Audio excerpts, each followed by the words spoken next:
Yes.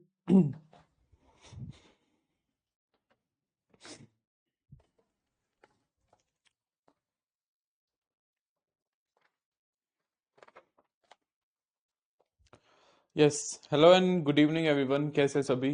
तो जल्दी से आ जाएं, फिर आज जो है हम हमारी पहली क्लास को शुरू करेंगे।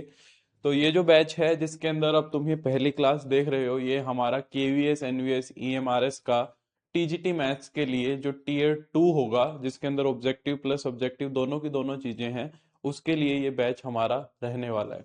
ठीक है। तो इस बैच के अंदर जो है हम ईएमआरएस, केवीएस और एनवीएस का जो भी टीयर 2 का सिलेबस है वो सारा कवर करेंगे। ठीक है। जैसा कि मैंने डिस्क्राइब भी किया था और तुमने भी देखा होगा कि मोस्टली 9th 10th का ही पार्ट है, और पूछा भी वैसा सही जाता है लगभग, और अब की बार सब्जेक्टिव का भी काम है तो हमें वो भी करना है। ठीक है। तो आज की जो क्लास है वो मैं रियल नंबर से शुरू करूंगा, जो हमारा रियल नंबर्स का टॉपिक है। ठीक है। उससे हम हमारी क्लास को शुरू करेंगे। पहली बात तो। दूसरी बात ये कि जैसा कि मैंने इंट्रोडक्शन वीडियो में भी बताया था कोर्स का, कि मैं पहले तुम्हें थ्योरेटिकल पार्ट बताऊंगा, फिर एक ऑब्जेक्टिव की शीट कराऊंगा, फिर एक सब्जेक्टिव की शीट कराऊंगा, और फिर एक सब्जेक्टिव की शीट तुम्हें करने के लिए दूंगा विद सॉल्यूशन। ठीक है। एक सब्जेक्टिव की शीट मैं कराऊंगा और फिर एक तुम्हें दे दूंगा विद सॉल्यूशन, ताकि तुम उसमें से पहले खुद अटेम्प्ट करो और फिर उसको देख लो, क्योंकि एक बार मैं लिखूंगा तो वहां से लिखने का आइडिया लग जाएगा। फिर उसके बाद जो है तुम देख देख के भी कर सकते हो, एक बार बिना देखे कर लो और फिर अपने सॉल्यूशन को मैच कर लो। उसके अंदर जो है मैं बुक्स उठाऊंगा, कोई आर डी शर्मा में से उठाएंगे, कहीं कोई और अच्छी बुक होगी वहां से क्वेश्चंस उठाएंगे, और जैसे भी होगा सारी चीजें कवर करने की कोशिश करेंगे हम। ठीक है। कोशिश रहेगी कि ये बैच जल्द से जल्द खत्म किया जाए, जितना जल्दी हो सके, एज सून एज, मान लो 20 दिन के अंदर, 25 दिन के अंदर हम कोशिश करेंगे कि इस बैच को हम खत्म करने की कोशिश करें। आगे हम कोशिश करेंगे कि 2 क्लास भी एक दिन की 3 4 दिन के बाद चालू कर दें, जिससे कि तुम्हारा कोर्स टाइमली पूरा हो जाए, क्योंकि केवीएस वालों के पास तो अभी फिर भी थोड़ा टाइम है। ईएमआरएस का जो पेपर है वो हो सकता है फेब में ही हो जाए। तो फरवरी में अगर पेपर हो जाएगा तो हम ये कोशिश करेंगे कि 15 20 जनवरी तक जो है हम हमारा ये जो कोर्स है इसको खत्म कर दें, क्योंकि बहुत ज्यादा सिलेबस नहीं है, छोटे छोटे सिलेबस बहुत ज्यादा है ना। तो मैं आज भी कोशिश करूंगा कि रियल नंबर्स की सारी थ्योरी और जो ऑब्जेक्टिव की शीट है एटलीस्ट वो हम खत्म कर लें। तो ऐसा ना सोचे कि सर बहुत फास्ट करा रहे हैं, या फिर मैं कराऊंगा सारी चीज बता बता के, बट हम एक क्लास के अंदर ज्यादा काम करने की कोशिश करेंगे। तो जल्दी होगा तो फिर क्लास भी क्या बोलते हैं, ऐसा नहीं होगा कि छोटी क्लास होगी और काम बहुत ज्यादा हो जाएगा। क्लास भी थोड़ी थोड़ी सी बड़ी करने की कोशिश करेंगे, जिससे हम टाइमली अपने टारगेट को पूरा कर पाए। ठीक है। तो ये सारी की सारी बातें हैं, थोड़ा पढ़ाई पे ज्यादा फोकस करेंगे। दूसरी बात, वैसे तो मैं सारी की सारी चीजें लिखता हूँ अपने हाथ से, बट टाइम के कंस्ट्रेंट की वजह से मैं पीपीटीज का यूज करूंगा इस कोर्स के अंदर। फर्स्ट टाइम पीपीटीज बनवाई हैं, पीपीटीज की हेल्प से मैं तुम्हें चीजें बताऊंगा, वो पीपीटीज मैं तुम्हें भी प्रोवाइड करा दूंगा, ताकि तुम डायरेक्टली उसका प्रिंट भी निकाल सको और खुद से तुम्हें भी लिखने की मेहनत ना हो। वैसे तो मैं यहाँ पे तो ब्लैक बैकग्राउंड के अंदर तुम्हें पीपीटी दिखाऊंगा और तुम्हें व्हाइट बैकग्राउंड के अंदर प्रोवाइड करा दूंगा, जिससे कि क्या होगा कि तुम प्रिंट भी निकाल सको स्मूथली। ठीक है। तो शुरू करते हैं without wasting any time. Good evening आशी, राहुल, गुंजन, सभी को गुड इवनिंग। ठीक है। चलो। तो आज जो हमारा पहला टॉपिक है वो है रियल नंबर्स का। ठीक है। तो रियल नंबर्स को शुरू करते हैं। तो वैसे तो देखो, जो बच्चे थोड़ा सा हायर मैथमेटिक्स पढ़ के आए हैं उन सब के लिए, या फिर मान लो मेरा कोई और कोर्स अगर तुमने पढ़ा है, पीजीटी का पढ़ा है, या फिर तुमने कोई डी ट्रिपल एस बी का पढ़ा है, तो वहां पे इन सारी चीजों का मतलब तुम्हें कुछ और भी दिखेगा, कुछ ज्यादा बातें भी दिखेंगी तुम्हें, कुछ यूं भी लगेगा कि ये मतलब कुछ और भी है। बट हम टीजीटी के लेवल पे देख रहे हैं, तो हमारे साथ वो बच्चे भी हैं जो सिर्फ टीजीटी तक ही लिमिटेड हैं सारी चीजें। तो अब उनका मतलब जो है हमें थोड़ा सा बेसिक पार्ट पे समझना है। ठीक है। हमें ये नहीं समझना है कि रियल नंबर्स हैं तो फिर आर स्क्वायर क्या होता है, आर क्यूब क्या होता है, वो सब फिर हम उसी लेवल पे जाके चीजों को पढ़ रहे होंगे। ठीक है। तुम्हें लगेगा सर उस कोर्स में तो ऐसे पढ़ा रहे हैं, इस कोर्स में ऐसे पढ़ा रहे हैं, तो वो डिफरेंट एग्जाम्स को हम डिफरेंट तरीके से टैकल कर रहे होंगे। Manish, good evening. तो रियल नंबर्स क्या होते हैं? ठीक है। रियल नंबर्स हम देख चुके होते हैं कि हमारे जो रियल नंबर्स होते हैं वो कलेक्शन होती है। वो कलेक्शन होती है किसकी? रैशनल नंबर्स की और इर्रेशनल नंबर की। सारे के सारे जो रैशनल नंबर्स और जो इर्रेशनल नंबर्स होते हैं उन सब की जो कलेक्शन होती है उसको हम रियल नंबर्स कहते हैं। एक बार नंबर सिस्टम को अगर हम समझ ले जल्दी से तो ये सारी पीपीटी हम थोड़ा जल्दी कंक्लूड कर पाएंगे। तो जो रियल नंबर्स होते हैं वो क्या होते हैं? रियल नंबर्स तक पहुंचने का जो सफर होता है वो नंबर सिस्टम के अंदर कैसे होता है? देखो, सबसे पहले जो होता है, सबसे पहले हमारे पास कौन आते हैं? सबसे पहला जो सबसे छोटा हमारा सर्कल होता है वो शुरुआत में होता है नेचुरल नंबर्स का। मैं शॉर्ट में एन लिख दे रहा हूँ नेचुरल नंबर्स को। और नेचुरल नंबर जो होते हैं हमारे काउंटिंग नंबर्स होते हैं, 1 2 3 4। ये हमारे काउंटिंग नंबर्स होते हैं, नेचुरल नंबर्स, है ना, जो सबसे पहले हम सीखते हैं। फिर वो कहता है कि नेचुरल नंबर्स में अगर मैं जीरो को और जोड़ दूं, नेचुरल नंबर्स के अंदर अगर मैं क्या जोड़ दूं, जीरो को और जोड़ दूं तो एक थोड़ा सा बड़ा सेट बन जाएगा, बस उसके अंदर जीरो एक्स्ट्रा रहेगा। वो जो सेट होगा वो मेरा होल नंबर्स का सेट होगा। ठीक है। गुड इवनिंग सर, आज वेलकम वेलकम वेलकम। बिल्कुल प्रशांत, यही हमारी उम्मीद रहेगी। तो जीरो और ऐड अगर मैं कर देता हूं इसके अंदर तो नेचुरल नंबर्स आ गया, और फिर उसके अंदर जीरो और ऐड कर दिया तो ये मेरा क्या बन गया? होल नंबर्स बन गए। तो होल नंबर्स क्या होते हैं?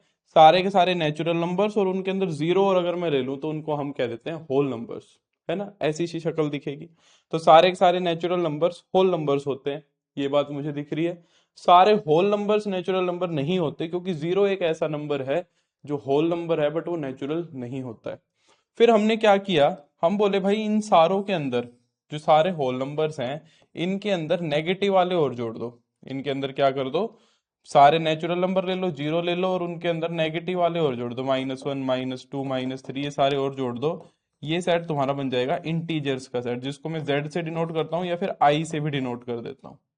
ठीक है, ये सेट मेरा बन गया इंटीजर्स का सेट। तो थोड़ा सा और बन गया, मतलब एक ऐसा हमने एक ऐसा स्पेस बना दिया जिसके अंदर सारे के सारे क्या आ गए, नेगेटिव भी आ गए। तो ये मेरा हो गया इंटीजर्स। तो सबसे पहले नेचुरल नंबर्स पढ़ते हैं हम 1 2 3 4, फिर होल नंबर्स पढ़ते हैं जिसमें जीरो और जुड़ जाता है, फिर इंटीजर्स पढ़ते हैं जिसमें नेगेटिव वाले और आ जाते हैं। फिर हम क्या कहते हैं कि यहां तक अगर तुम आ गए ना इस बड़े वाले गोले तक, अब वो कहता है इनमें से कोई भी दो इंटीजर उठाओ, उनको डिवाइड कराना चालू कर दो। वो क्या कहता है, इनमें से कोई भी दो नंबर्स उठाओ, इनमें से क्या करो, कोई भी दो इंटीजर्स उठाओ और उनको आपस में डिवाइड करा दो। तो वो क्या कहता है, इन सारों को जब हम आपस में डिवाइड कराना शुरू कर देंगे तो डिवाइड कराने के बाद जो मेरे नंबर्स है ना भाई, वो मेरे को ऐसे दिखने लग जाएंगे, P अपॉन क्यू की फॉर्म में। मुझे कैसे दिखने लग जाएंगे? P अपॉन क्यू की फॉर्म में दिखने लग जाएंगे। और P और क्यू दोनों के दोनों मेरे क्या हैं? इंटीजर्स हैं। P और क्यू आर इंटीजर्स। बट एक चीज का हमें ध्यान रखना होता है इसके अंदर, क्या ध्यान रखना होता है कि नीचे जीरो से डिवाइड तो हम कराते नहीं है, क्योंकि किसी भी फ्रैक्शन में अगर नीचे जीरो आ जाता है तो वो फ्रैक्शन डिफाइंड नहीं होती है। तो P बटा क्यू जितने भी नंबर बनेंगे, यहां से कोई भी दो इंटीजर उठा लो इतने सर्कल के अंदर से, उनको डिवाइड कराओगे तो थोड़े से एक्स्ट्रा नंबर और आने लग जाएंगे, है ना। इन सारे एक्स्ट्रा नंबर्स को हम क्या कह देते हैं, ये मेरे रैशनल नंबर्स हो जाते हैं, जिनको जनरली मैं क्यू से डिनोट कर देता हूँ। रैशनल नंबर्स को मैं किससे डिनोट करता हूँ? क्यू को।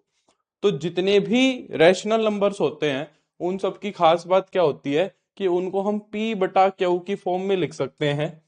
P बटा क्यू की फॉर्म में लिख सकते हैं, जहां पे क्यू जो है वो जीरो नहीं होता और P और क्यू दोनों के दोनों इंटीजर्स होते हैं। तो हम ये बहुत अच्छे से देख पा रहे हैं कि सारे के सारे नेचुरल नंबर्स भी रैशनल होते हैं, सारे के सारे होल नंबर्स भी रैशनल होते हैं, सारे के सारे इंटीजर्स भी रैशनल होते हैं। ठीक है। अब वो कहता है कि इस दुनिया में कुछ ऐसे भी नंबर्स हैं जिनको हम क्या नहीं कर सकते, इस फॉर्म में नहीं लिख सकते, P बटा क्यू की फॉर्म में नहीं लिख सकते, है ना। और P और क्यू दोनों इंटीजर और क्यू जीरो ना हो। तो कह रहा है ऐसे भी नंबर हैं जो इस चीज को सेटिस्फाई नहीं करते। उन नंबर्स को वो क्या कहता है, वो जो ऐसे नहीं होंगे वो इससे बाहर होंगे।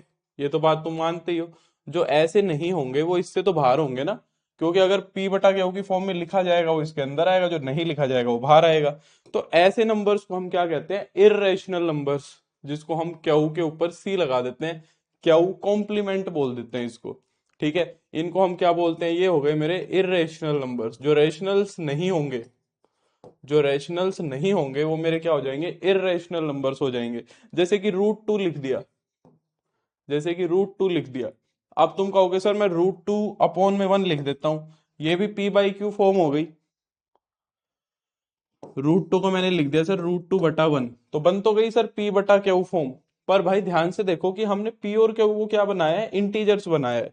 ठीक है, तुम्हारा q तो इंटीजर है, बट क्या तुम्हारा p इंटीजर है? खुद सोचो, क्या तुम्हारा p इंटीजर है? नहीं, p इंटीजर नहीं है, √2 एक इंटीजर नहीं होता है, तो इसलिए ये p/q की फॉर्म नहीं बनी। तो √2 हो गया, पाई हो गया, e हो गया, है ना, एक्सपोनेंशियल।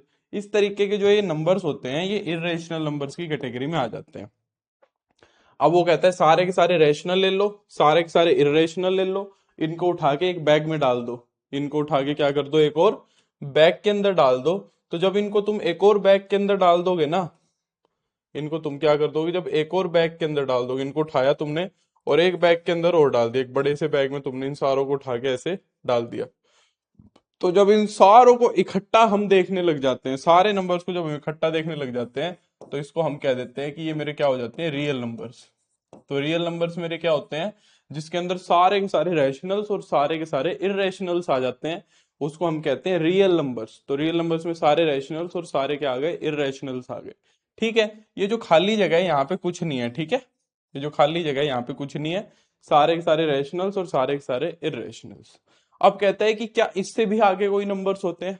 बिल्कुल होते हैं, इससे आगे भी हमारे एक नंबर्स होते हैं जिनको हम क्या कहते हैं, कॉम्प्लेक्स नंबर्स कहते हैं, जो हमारे सिलेबस में नहीं इंक्लूडेड होते। इससे आगे कौन होता है भाई, इससे आगे होता है तुम्हारे रैशनल, सॉरी, कॉम्प्लेक्स नंबर्स। तो एक और ऐसा एक और ऐसे ज्यादा बड़े नंबर्स होते हैं जो इन सारों को भी अपने अंदर कंटेन करते हैं, उसको हम कहते हैं क्या, ये वाला जो ऊपर वाला सिस्टम दिख रहा है, इनको हम क्या कहेंगे, कॉम्प्लेक्स नंबर्स।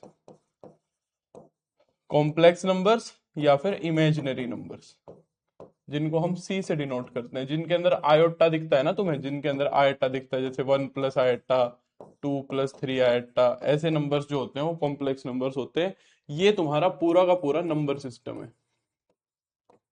अगर इसे एक फिगर को ध्यान रखोगे तो सारा नंबर सिस्टम तुम्हें ध्यान रहेगा। यहां से किसी भी तरीके का क्वेश्चन का आंसर भी हम दे सकते हैं कि रेशनल रियल होते हैं कि नहीं होते हैं, ना होल नंबर रियल रेशनल होंगे कि नहीं होंगे, रेशनल होल होंगे कि नहीं होंगे, इसको देख के तुम सारे के सारे नंबर सिस्टम का आइडिया लगा सकते हो। तो ये जितनी भी थ्योरी लिखी हुई है आगे, ये इससे कवर हो जाएगी। तो रियल नंबर्स क्या होते हैं, जिसमें सारे के सारे रैशनल्स और इरेशनल हो जाते हैं। अब बात अच्छे से समझ में आ रही होगी जो लिखी हुई है, ठीक है। फिर उसके बाद ये सब की डेफिनेशन दे रहा है, तो मुझे नहीं लगता कि इन सब की डेफिनेशन अब मुझे समझाने की जरूरत है। नंबर्स क्या होते हैं, नेचुरल नंबर्स क्या होते हैं, जो 1 से शुरू होते हैं, 1 से शुरू होते हैं और वो बढ़ते जाते हैं। हम सबसे बड़े नेचुरल नंबर को प्रिडिक्ट नहीं कर सकते क्योंकि ये कभी भी खत्म नहीं होते। जो नेचुरल नंबर्स की कलेक्शन होती है उसको मैं एन से डिनोट करता हूँ। होल नंबर्स क्या हो जाते हैं, सारे natural numbers along with zero, वो सारे के सारे क्या बन जाते हैं, हमारे होल नंबर्स बन जाते हैं। ठीक है, जीरो जो है हमारा स्मॉलेस्ट होल नंबर होता है और लार्जेस्ट होल नंबर का मुझे नहीं पता होता। ठीक है, the collection of whole numbers is denoted by W. ठीक, आसान आसान सी बात है। If natural number is divisible by 2, अगर एक नेचुरल नंबर 2 से भाग हो जाता है तो उसको हम क्या कहते हैं, इवन नंबर कहते हैं, जो तुम सम संख्याएं हिंदी मीडियम वाले बोलते हैं। हिंदी मीडियम वाला अगर कोई बच्चा है तो भाई उसको मैं बताना चाहूंगा कि हिंदी मीडियम में हम नहीं करेंगे, ऑब्जेक्टिव हिंदी मीडियम में फिर भी कर लेंगे, बट सब्जेक्टिव तो हम बिल्कुल नहीं लिख पाएंगे। ठीक है, तो इंग्लिश मीडियम में रहेगा बैच। नेचुरल नंबर्स अगर 2 से भाग हो जाते हैं तो उसको इवन नंबर कहते हैं, जैसे कि कुछ, अच्छा यहाँ पे देखो इसने कह दिया नेचुरल नंबर जो 2 से भाग होता है उसको हम इवन नेचुरल नंबर कहते हैं। उसको इवन नंबर कहने की बजाय हम क्या कहेंगे, उसको इवन नेचुरल नंबर कहेंगे। वैसे इन जनरल अगर तुम्हें कोई कहे इवन नंबर क्या होता है, अगर तुमसे कोई पूछे कि इवन नंबर क्या होता है, तो जो 2 से भाग हो जाता है, जो 2 से भाग हो जाता है, जो 2 का मल्टीपल लिखा जाता है, उसको हम क्या कहते हैं, इवन नंबर कहते हैं। तो जैसे 0 भी हो गया, ये भी इवन नंबर है, -2 भी इवन नंबर है, -4 इवन नंबर है, -6 भी इवन नंबर है, 10 भी इवन नंबर है, 12 भी इवन नंबर है। ये सारे इवन नंबर हैं। इवन नंबर्स में कंफ्यूज नहीं होना है, जीरो भी होते हैं और नेगेटिव भी होते हैं। और अगर ओड की मैं बात करूं, ओड नंबर्स मेरे क्या होते हैं, जो जीरो से डिवाइड नहीं होते हैं। तो जीरो से डिवाइड कौन कौन नहीं होते हैं, जैसे कि 1 हो गया, 3 हो गया, 5 हो गया, 7 हो गया, ये सारे हो गए। -1, -3, -5, ये भी सारे ओड ही माने जाएंगे। ठीक है, तो यहाँ पे अगर वो कह रहा है कि नेचुरल नंबर्स, तो हम यही कहेंगे कि इवन नेचुरल नंबर। ऐसा नंबर जो 2 से भाग नहीं हो पाता उसको हम कहेंगे कि वो हमारा ऑड नंबर होगा, ठीक है। If a natural number is not divisible by 2 then it is called an odd natural number. ये बुक वाले थोड़ा थोड़ा सा घपला कर देते हैं, वहीं से ही उठाया हुआ है। One is the smallest odd natural number, यहाँ पे सबके अंदर वर्ड याद यूज करेंगे हम, odd odd natural number. One जो है वो स्मॉलेस्ट ऑड नेचुरल नंबर होता है, largest odd number can not be predicted, ठीक है। चलो आगे, फिर इंटीजर्स क्या होते हैं? इंटीजर्स में सारे के सारे पॉजिटिव भी आ जाते हैं, नेगेटिव्स भी आ जाते हैं, जीरो भी आ जाता है, उसको हम क्या कहते हैं? इंटीजर्स कहते हैं। आई माइनस से हमने नेगेटिव वालों को डिनोट कर दिया, आई प्लस से हमने प्लस वालों को डिनोट कर दिया, तो ये हमारे पॉजिटिव और नेगेटिव हो गए, है ना। चलो यहाँ पे एक चीज का और ध्यान रखेंगे, पॉजिटिव का मतलब क्या है? पॉजिटिव का मतलब है कि जो जीरो से बड़ा होता है। नेगेटिव का मतलब क्या है? जो जीरो से छोटा होता है। ये बात तो हमें पता ही है। अगर वर्ड आ गया नॉन नेगेटिव, अगर वर्ड आ गया नॉन नेगेटिव, तो नॉन नेगेटिव के अंदर दो बातें इंक्लूडेड हैं। नॉन नेगेटिव के अंदर दो बातें कौन सी इंक्लूडेड हैं? नॉन नेगेटिव, जो नेगेटिव ना हो। जो नेगेटिव नहीं होगा वो या तो जीरो होगा या फिर वो पॉजिटिव होगा, ये बात ध्यान रखनी है। नॉन पॉजिटिव लिखा है, नॉन पॉजिटिव का मतलब ये है कि या तो वो जीरो होगा या फिर वो नेगेटिव होगा, ये बात ध्यान रखेंगे। फिर रैशनल नंबर, ये सब मैं तुम्हें बता चुका हूं, इनके कुछ एग्जांपल्स तुम्हारे सामने लिखे हुए हैं, ठीक है। फिर उसके बाद इरेशनल नंबर, ये भी मैं तुम्हें बता चुका हूँ। इमेजिनरी नंबर्स जो आयटा की फॉर्म में होते हैं, और जनरली जो इमेजिनरी नंबर्स आते हैं वो कैसे आते हैं? जब रूट में नेगेटिव दिखने लग जाता है। रूट में मेरे को क्या दिखने लग जाता है? नेगेटिव। जैसे कि रूट में -4 को मैं 2 आयटा लिख देता हूँ, रूट में -9 को मैं 3 आयटा लिख देता हूँ, ठीक है। चलो भाई, अब important points related two numbers क्या है? देखो, रियल नंबर से रिलेटेड जो है कुछ खास पॉइंट हमें ध्यान रखने हैं। There are infinitely many rational numbers between two given rational numbers. दो रैशनल नंबर्स के बीच में कितने भी क्लोज हों, उनके बीच में इनफाइनाइट रैशनल नंबर्स तुम्हें पक्का लिखे जा सकते हो। तुम छोटे छोटे छोटे छोटे छोटे करते जाओ, जीरो लगाते चले जाओ, और कुछ मत करो, दो के बीच में जीरो लगाते चले जाओ, तुम्हें इनफाइनाइट रैशनल नंबर्स ही और मिल जाएंगे। दो रियल नंबर्स के बीच में भी इनफाइनाइट, सॉरी, दो इरेशनल नंबर्स के बीच में भी इनफाइनाइट इरेशनल नंबर्स मिल जाएंगे। दो रैशनल नंबर्स के बीच में इनफाइनाइट इरेशनल नंबर भी मिलेंगे, और दो इरेशनल नंबर के बीच में इनफाइनाइट रैशनल नंबर भी मिलेंगे। यानी कि किसी भी तरीके के दो उठा लो, उनके बीच में इनफाइनाइट किसी भी तरह का तुम बना सकते हो, इस बात का ध्यान रखना है। अगला कह रहा है the sum product division of two rational numbers. अगर दो रैशनल नंबर का सम देखें, प्रोडक्ट देखें, डिवीजन देखें, तो वो हमेशा रैशनल नंबर ही आएगा, ठीक है। The sum product and division of two irrational numbers is not necessarily an irrational number. ये बात देखना, दो इरेशनल नंबर का सम, प्रोडक्ट और डिवीजन जो होगा वो जरूरी नहीं है कि इरेशनल नंबर आएगा। क्यों नहीं आएगा? देखो क्यों नहीं आएगा। देखो, मान लो मैंने तुम्हें कह दिया कि एक √2 ले लिया और एक -√2 ले लिया, इनको जोड़ना जरा, दोनों इरेशनल नंबर है। √2 में -√2 जोड़ दोगे तो जीरो आएगा, एक रैशनल नंबर निकल के आ रहा है, जीरो तो रैशनल होता है ना। मैं कहूं एक √2 ले लो और इनको घटाना है, एक √2 ले लो, तो √2 में से जब √2 को घटाओगे तो वो भी जीरो आ रहा है, तो सब्ट्रैक्शन भी जरूरी नहीं है कि हमारा रैशनल आएगा। मैं कह रहा हूं √2 से √2 को भाग करा लो, तो ये भी 1 आएगा जो कि रैशनल है। √2 से √2 को मल्टीप्लाई करा दो, तो ये मेरा कितना आता है? 2 आता है, ये भी रैशनल है। तो इरेशनल का सम, प्रोडक्ट, डिवीजन, मल्टीप्लिकेशन जो है वो जरूरी नहीं है, वो कुछ भी आ सकता है। फिर वो क्या कहता है? The sum, product and division of rational and irrational.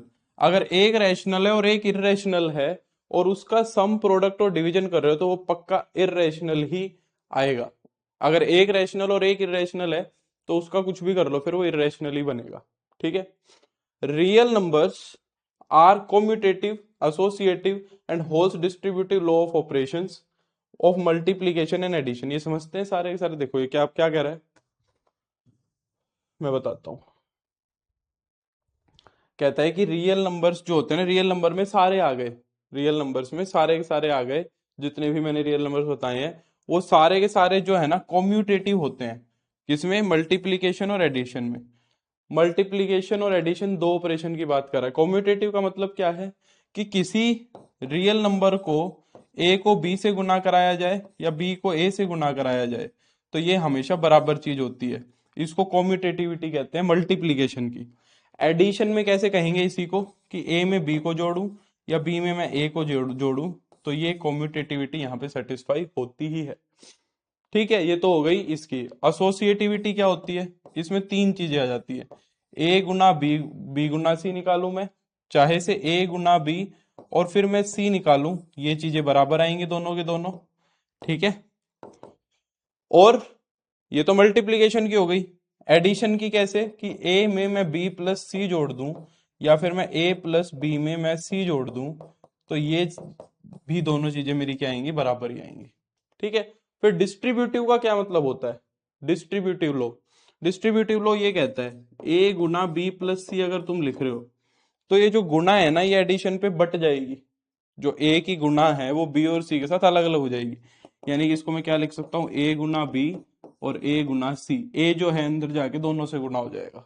ये है, समझ रहे हैं मेरी बात को? तो इस तरीके से होल्ड करता है। अगला,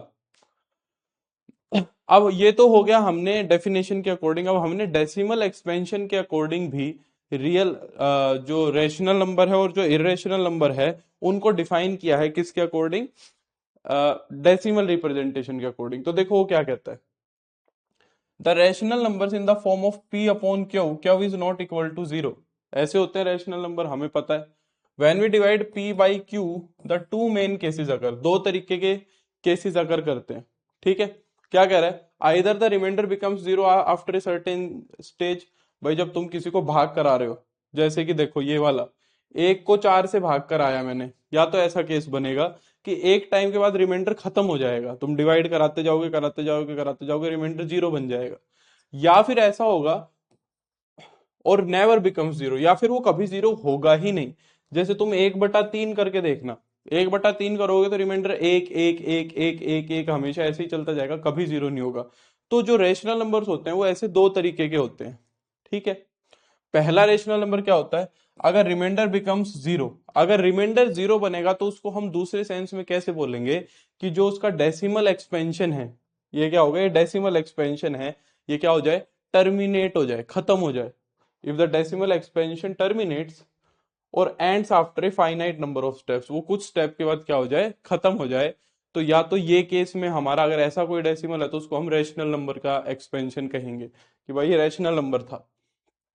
ठीक है, फिर दूसरे में कहता है अगर रिमाइंडर जीरो नहीं हुआ, यानी कि खत्म नहीं हुआ, डेसिमल एक्सपेंशन खत्म नहीं हुआ, बट उसकी एक खास बात है, खत्म नहीं हुआ तो उसको वो क्या कहेगा? Non terminating.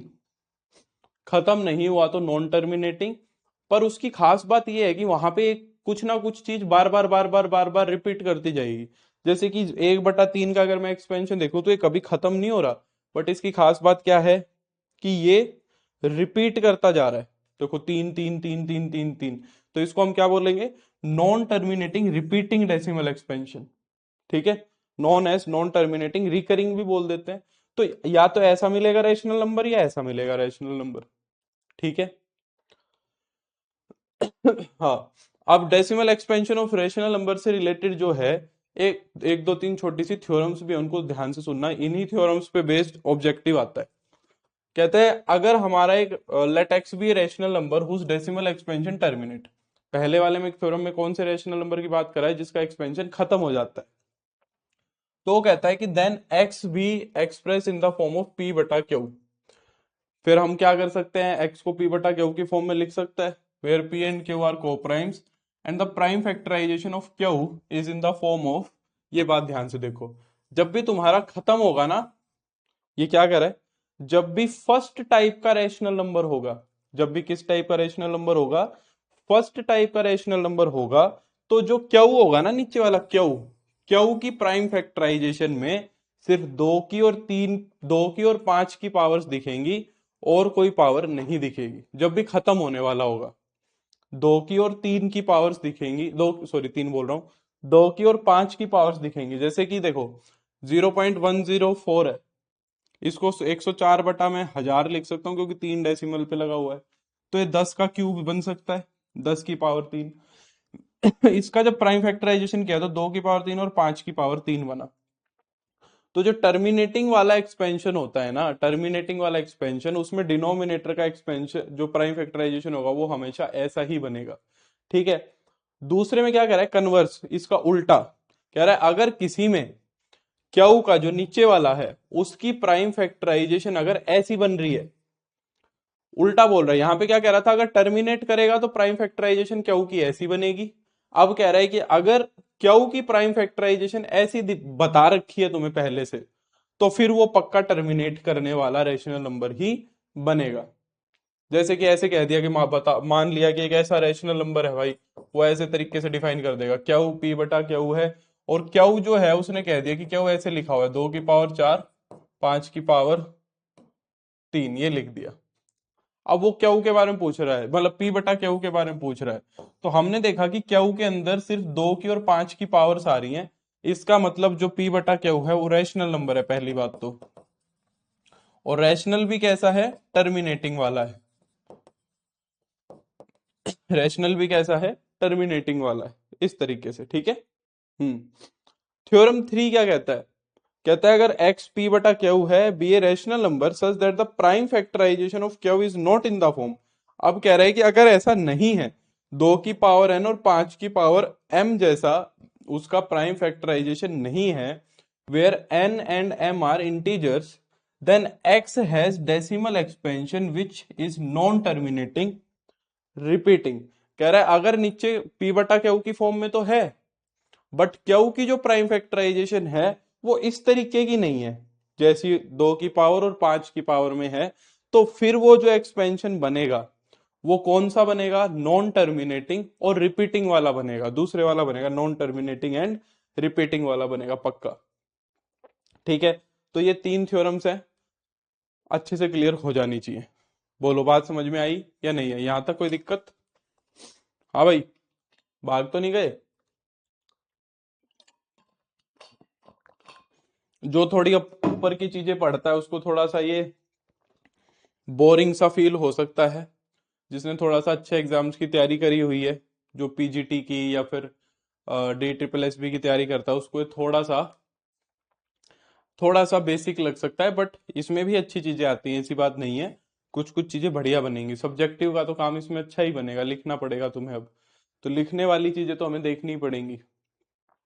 The decimal expansion of A irrational number, irrational number में फिर दोनों ही सिचुएशन नहीं होंगी, ना ही वो टर्मिनेट करेगा ना ही वो रिपीट करेगा। अगर ऐसा एक्सपेंशन है जो ना तो कभी टर्मिनेट करता ना ही कभी रिपीट करता, उसको हम क्या कहेंगे, उसको हम हमेशा क्या कहेंगे, इर्रेशनल नंबर कहेंगे। ठीक है। राशि कह रही है हाँ सर, इंपॉर्टेंट पार्ट है, इजी पार्ट है बट इंपॉर्टेंट है। हाँ बिल्कुल सही बात है। तो ऐसा एक्सपेंशन, ऐसा जो एक्सपेंशन हो जो ना तो कभी खत्म हो और ना ही रिपीट करे, उसको हम क्या कहेंगे, इरेशनल। जैसे रूट 2 को देखो, अब ये कभी भी रिपीट नहीं करेगा, ना ही कभी खत्म होगा ना ही कभी रिपीट करेगा। सेम चीज पाई के लिए भी है। अच्छा, तुमने एक अगर इंस्टाग्राम पे एक रील देखी हो, कभी तुम्हारे सजेशन में आई होगी पाई की, याद है? वो एक ऐसा बस उसमें एक कर्सर रहता है, वो कहता है कि पाई, वो कहीं पे ऐसे दिखाएगा, ग्राफ सा बना रहता है, तो वहां पे नीचे वो कहता है पाई यहाँ पे है, तो शुरू यहाँ से होता है, वो ऐसे घूमता जाता है, घूमता आएगा, फिर वापस घूमता आएगा, बहुत देर के बाद उसके पास जाने को होगा, बस उसके थोड़ा सा साइड से निकल जाएगा। तो नॉन टर्मिनेटिंग में यही होता है कि वो कभी भी उस पॉइंट के आसपास जाता ही नहीं है, जो एक्चुअल पॉइंट है उसके उसके आसपास घूमता रहता है उसका। एक ऐसी रील आती है, अगर आएगी तो मैं शेयर करूंगा, पाई का वो विजुअल रिप्रेजेंटेशन दिखाती है। सर एक क्वेश्चन है मेरा कि एग्जाम में क्वेश्चन किस लेवल के आएंगे, प्लीज बता दीजिए, जैसे कि 12th तक या ग्रेजुएशन लेवल तक? नहीं नहीं, यहाँ पे नहीं आते लालटू कुमार, यहाँ पे ग्रेजुएशन ग्रेजुएशन लेवल के 2 ही टॉपिक दे रखे हैं, उसमें से आने के चांस है, वो हम करेंगे। बाकी तुम्हारा 9th 10th बेस्ड ही रहेगा एग्जाम। ठीक है। किसी के पास अगर केवीएस का और ईएमआरएस का जो अभी रिसेंटली जो 2 3 साल पहले पेपर हुआ था, वो अगर टीजीटी वाला पेपर हो तो एक बार मेरे को प्लीज भेज देना। ठीक है, मेरी इस पे ईमेल आईडी पे भेज देना, मैथमेटिक्स बाय मयंक @gmail.com। तो मैं बाकियों को भी शेयर कर दूंगा ताकि तुम्हें पेपर का आइडिया लग जाए। बट अब वो बात है नहीं ना, हमें सब्जेक्टिव वाला काम ज्यादा रहेगा। ऑब्जेक्टिव तो एक पार्ट है बस, ऑब्जेक्टिव तो एक पार्ट है। बट हमें बट हमें वो देखना पड़ेगा। सर लास्ट टाइम ईएमआरएस में DSSS भी लेवल का आया हुआ था बहुत कुछ क्वेश्चन। हाँ एक आध कुछ क्वेश्चन वो डाल देगा, क्योंकि वो दो टॉपिक उसने दे रखे हैं ना। एक उसने पूरा का पूरा जो लीनियर अलजेब्रा वाला पार्ट है वो तो पूरा यूजीपीजी वाला डाला हुआ है, वो तो बिल्कुल डाला हुआ है। ठीक है, वो यूजीपीजी वाला पार्ट है, वो तो है ही उसके अंदर, लीनियर अलजेब्रा में से तो आएंगे ही, समझ रहे हो। तो वो तो उसने खुद ही मेंशन किया, एक तो लीनियर अलजेब्रा वाला मेंशन किया है और एक कैलकुलस वाला पार्ट मेंशन किया है, वहां से अच्छे क्वेश्चन आ सकते हैं। मैट्रिसेस वाला जो पार्ट है वो भी पूरा 11वीं 12वीं को कवर करता है, मैट्रिसेस, डिटर्मिनेंट और लीनियर अलजेब्रा, वहां से आने के चांसेस है। और अब बाकी चीज अगर वो डालेगा तो आउट ऑफ सिलेबस डालेगा। जनरली केवीएस, ईएमआरएस और एनवीएस के अंदर सिलेबस से बाहर की चीजें नहीं मिलती, क्योंकि नेशनल लेवल के एग्जाम से केस बहुत जल्दी हो जाता है इन पे। तो जो सिलेबस है ये उसी पे ही स्टिक रहते हैं। कुछ आएगा भी तो सिलेबस में से ही आएगा। मेरे को ये इस पे मैसेज कर देना तुम्हारे PYQ। ठीक है, मेरे को सोल्व भी कराना है। टेस्ट सीरीज नहीं एज ऑफ नाउ तो है नहीं Rashi, as of now test series included नहीं है, मैंने कहीं बोला भी नहीं है। बट कसर बचेगी नहीं टेस्ट सीरीज की, ठीक है Rashi. When we often take pi as 22/7, ये जो पाई को हम 22/7 मानते हैं, ये मतलब नहीं है कि पाई का मतलब 22/7 है, ऐसा नहीं होता है। ये बात गलत है, क्योंकि पाई तो तुम्हारा एक इरेशनल नंबर है, अभी अभी हमने देखा, और 22/7 एक रैशनल नंबर है। तो ऐसा तो कभी हो नहीं सकता कि एक रैशनल नंबर एक इरेशनल नंबर के बराबर हो जाए, ऐसा तो कभी हो नहीं सकता, है ना, ये तो पॉसिबल नहीं है। तो हम ये ऐसा क्यों करते हैं, ये हम एक अप्रोक्सीमेट वैल्यू लेते हैं, पाई की हम एक अप्रोक्सीमेट वैल्यू लेते हैं ताकि हम सोल्व कर सके, कैलकुलेशंस में यूज कर सके। क्योंकि पाई का बहुत ज्यादा यूज है, तुम्हें पता है, सरफेस एरिया, वॉल्यूम, हर जगह पे इसका यूज होता है। तो ये एक इसकी अप्रोक्सीमेट वैल्यू है रेशनल नंबर में, ये बराबर नहीं होते। ठीक है, ये पता होना चाहिए। ठीक है लालटू, ये भी मैं बता दूंगा। अगला question, conversion of non terminating repeating decimal into the form of A/B। हमें अगर नॉन टर्मिनेटिंग रिपीटिंग फ्रैक्शन को क्या करना है, A/B में कन्वर्ट करना है, तो उसका तरीका क्या होगा। ये क्वेश्चन बहुत इंपॉर्टेंट है, ये क्वेश्चन आ ही जाएगा, मतलब ये यहां से इंपॉर्टेंट है ये क्वेश्चन। तो जैसे कि नॉन टर्मिनेटिंग रिपीटिंग एक्सपेंशन है, जैसे मान लो ये है, एकदम आसान से बात करूं, 0.66666 ये चलता जा रहा है। वो कह रहा है कि इसका एक्सपेंशन बताओ क्या मतलब ये एक्चुअल में जो रेशनल नंबर था वो पूछा है क्या बनेगा। तो इसको करने का तरीका क्या है, देखो, इसको करने का तरीका क्या है ये देखो। वो क्या कहता है कि इसको पहले तुम x मान लो, इसको पहले तुम क्या मान लो, x मान लो। यानी कि मैं इसको कैसे लिख सकता हूँ, 0.6 के ऊपर बार, जो पार्ट रिपीट करता है उसके ऊपर हम एक डंडा लगा देते हैं जिसको हम बार बोलते हैं, 6 बार। ऐसे लिख सकता हूं मैं इस नंबर को, यानी कि एक नंबर जो है वो बारी बारी रिपीट कर रहा है, एक नंबर जो है वो क्या कर रहा है, बारी बारी से रिपीट कर रहा है। तो मैं उसमें क्या कर दूंगा, मैं जितनी बार, जैसे यहाँ पे एक नंबर रिपीट कर रहा है तो मैं एक जीरो लगा के मल्टीप्लाई कराऊंगा। अगर दो नंबर्स रिपीट कर रहे हैं तो 2 बार, जैसे ऐसे होता है, जैसे यहाँ पे देखो 2 पॉइंट के ऊपर, 2 3 के ऊपर डंडा लगा रखा है, तो इस केस में मैं 100 से गुना कराऊंगा, 2 जीरो से गुना कराऊंगा। यहाँ पे एक के ऊपर डंडा लगा रखा है तो मैं 10 से गुना कराऊंगा। ठीक है, इसकी बहुत सारी ट्रिक्स भी होती हैं, बट अब तुम्हें थोड़ा सा ट्रिक को अवॉइड करना है, क्योंकि ये क्वेश्चन सब्जेक्टिव में भी आ सकता है। ठीक है, तो हम इसके अंदर क्या करेंगे, मल्टीप्लाई कर देंगे, multiplying by 10 on both sides. थोड़ा लिखना भी सीख लो। 10 से गुना कराएंगे, इसको कह दिया से x, ये मान लिया। तो ये क्या बन जाएगा मेरा 10x, इधर ये जब 10 से गुना कराऊंगा तो एक डेसिमल आगे सरक जाएगा, यानी कि ये 6.6666 से चलता रहेगा। इसको अगर मैं इक्वेशन नंबर 2 बोल दूं और इसको 1 बोल दूं, ये 1 और 2 इक्वेशंस हो गई। अगर मैं 2 में से 1 को घटा दूं तो क्या होगा, 10x में से x घट जाएगा, ये सेकंड इक्वेशन है, ये फर्स्ट इक्वेशन है, तो 10x में से x घट जाएगा। यहाँ पे 6.6666 ये चल रहा है, इसमें से तुमने ये घटा दिया, यानी कि 0.666666 ये घटा दिया। जब इसको घटाओगे तो डेसिमल के इधर के तो सारे 0 0 0 0 0 0 0 हो जाएंगे, सारे के सारे। 6 में से 0 गया तो 6 बच जाएगा, यहाँ पे 9x में से एक x गया तो सॉरी 10 में से एक x गया तो 9x बच जाएगा, और यहाँ पे तुम्हारा आ जाएगा 6। तो जो x की वैल्यू है वो हो जाएगी 6/9, यानी कि 2/3।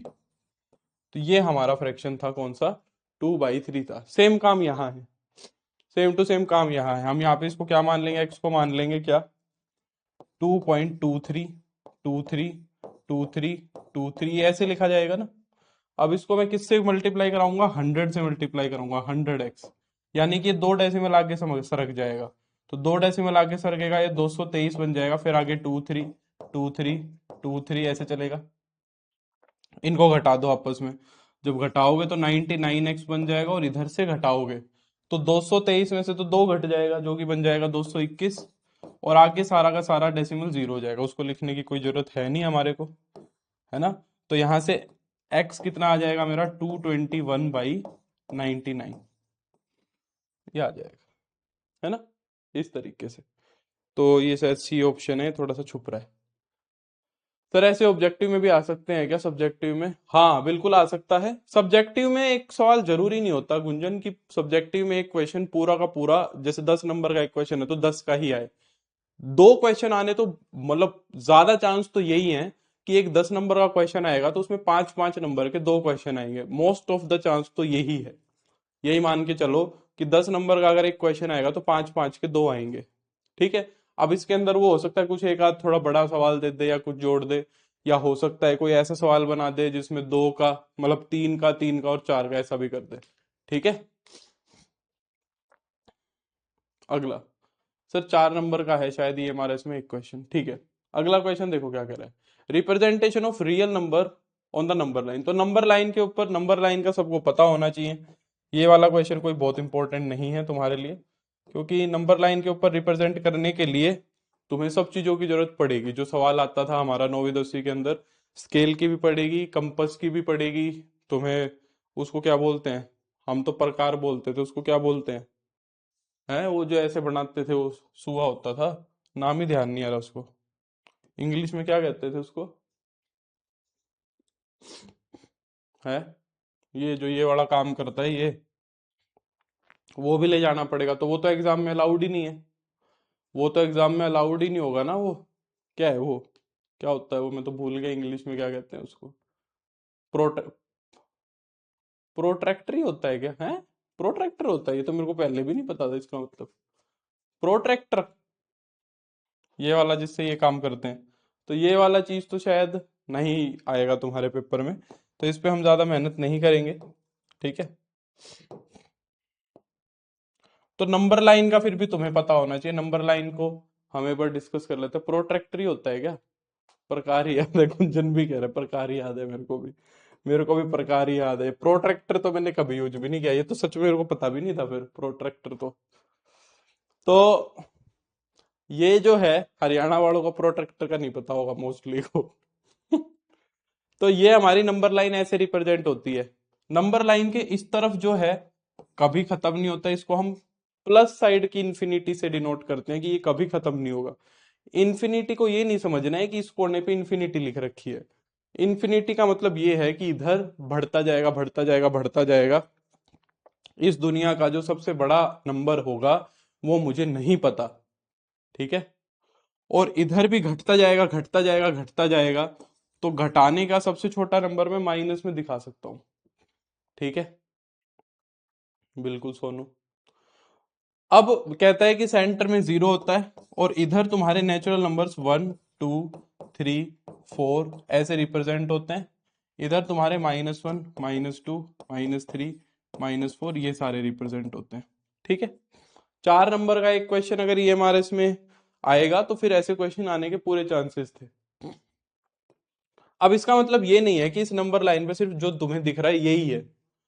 0 से 1 के बीच के जितने भी इनफाइनाइट नंबर्स हैं, अगर तुम इसको जूम करो, इतने इतने पार्ट को, हरे वाले पार्ट को जूम कर लो, हरे वाले पार्ट को जूम करके भी मैं ऐसे बना सकता हूं। फिर हरे वाले पार्ट में यहाँ पे 0 है, यहाँ पे 1 है। अब इसके अंदर भी फिर तुम्हारी दुनिया जहान की कहानी हो गई। यहाँ भी सिर्फ ये खत्म नहीं हो गया, फिर ये यहाँ पे क्या बताया जा सकता है कि यहाँ पे 0.1 होगा, यहाँ पे 0.2 होगा, यहाँ पे 0.3 होगा, ऐसे यहाँ पे 0.9 होगा, फिर इसको भी पकड़ के और पूरा खींच दो, ये फिर खुल जाएगा आगे। ये कैसे खुल जाएगा आगे, यहाँ पे 0 होगा, यहाँ पे 0.0, यहाँ पे 0.1 होगा, फिर इसके 10 टुकड़े किए जा सकते हैं। तो कहने का मतलब इनके बीच में इनफाइनाइट नंबर्स रखे हुए हैं। ये तुम्हारी नंबर लाइन है, ऐसी पॉजिटिव में ऐसी नेगेटिव में। ये तो सबको बेसिक बात है, देखनी आती होगी, है ना। तो ये पार्ट हमारा ये हो गया। अब यहां से इंपॉर्टेंट बात आती है यूक्लिड्स का डिवीजन लेमा। यूक्लिड का जो डिवीजन लेमा है वो क्या है, ये देखो।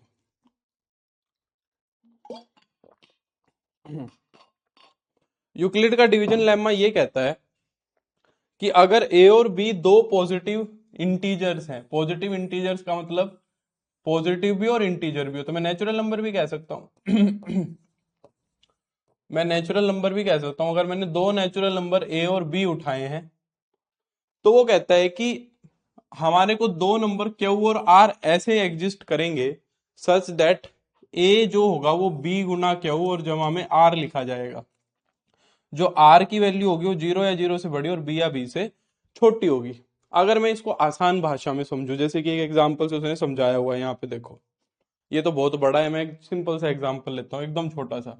मान लो एक नंबर तो तुमने ले लिया 5 और एक मान लो ले लिया तुमने 67, 5 और 67। वो कहता है कि अगर तुम बड़े वाले नंबर को छोटे वाले नंबर से डिवाइड कराते हो, ठीक है, तो 5 को 1 से जाएगा तो 5, एक बचेगा, रिमाइंडर 1 बचेगा, फिर 7 आ जाएगा, फिर 3 पे जाएगा तो 15 बच जाएगा, फिर रिमाइंडर आ जाएगा 2। यहाँ पे आके तुम रुक जाओगे ना, ऐसा ही होता है, यहाँ पे आके रुक जाते हैं। पहली बात तो यहाँ पे आके क्यों रुकते हैं, हम रुकते तब हैं जब जो मेरा ये रिमाइंडर है ना, ये मेरे डिवाइजर से छोटा आ जाता है। या तो ये 0 आ जाए या डिवाइजर से छोटा रहे।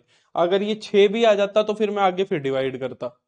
तो ये रिमाइंडर क्या होना चाहिए, पहली बात या तो 0 हो या 5 से छोटा हो। तो उसने यही बात लिखी हुई है, जो रिमाइंडर है वो 0 या 0 से बड़ा, इसका मतलब क्या है 0 या 0 से बड़ा और 5 से छोटा। पहली बात तो ये जो ये रिमाइंडर होगा ये होगा। दूसरी बात ये वाली चीज क्या हो गई तुम्हारी, ये हो गया तुम्हारा क्यू, जिसको हम बोलते हैं कोशेंट, और इसको हम क्या बोलते हैं, रिमाइंडर। तो डिविडेंड जो होता है वो डिवाइजर गुना कोशेंट जमा में रिमाइंडर होता है। यानी कि अगर मैं देखूं तो 67 जो है डिवाइजर मेरा कितना है 5 है, कोशेंट मेरा कितना है 13 है, और प्लस में रिमाइंडर कितना है 2 है। ऐसे लिखा जा सकता है, क्योंकि 13 को 5 से गुना कराऊंगा तो 65 आएगा, 2 जोड़ दूंगा तो 67 हो जाएगा। ठीक है, ये मेरा यूक्लिड्स का डिवीजन लेमा है। ये कंडीशन तुम्हें ध्यान रखनी है, यहां से क्वेश्चन पूछने के चांसेस बन जाते हैं। ठीक है, अगला फंडामेंटल थ्योरम ऑफ अरिथमेटिक क्या कहती है। ये जो थोड़ी छोटी छोटी सी बातें हैं, इन सारी नंबर्स को तुम्हें ध्यान रखना है। छोटी छोटी बातें ये पूछ लेता है, कई बार हम इनको मिस कर देते हैं। A number is said to be prime number if it has no factor other than 1 and the number itself. एक प्राइम नंबर क्या होता है, जो या तो खुद से भाग हो या एक से भाग हो, है ना, उसको प्राइम नंबर बोलते हैं। 2 3 5 7 11 13, हिंदी मीडियम में शायद इसको अभाज्य संख्या ही कहते हैं, मैं श्योर नहीं हूं। दो नंबर्स को इकट्ठों को को प्राइम कब कहेंगे, दो एक पेयर ऑफ नंबर को हम को प्राइम कब कहेंगे, जब उन दोनों का कॉमन फैक्टर जो हो बस एक ही हो, यानी कि उन दोनों को भाग कराने वाला सिर्फ एक ही मिले। जैसे कि 9 और 2 है, 9 और 2 को इकट्ठा भाग कराने वाला कौन मिलेगा, एक ही। 5 और 6 है, इनको इकट्ठा भाग कौन करा सकता है, सिर्फ एक करा सकता है, यानी कि इनका कोई कॉमन फैक्टर ना हो 1 को छोड़ के। ठीक है फिर कॉम्पोजिट नंबर क्या होगा, इसका उल्टा।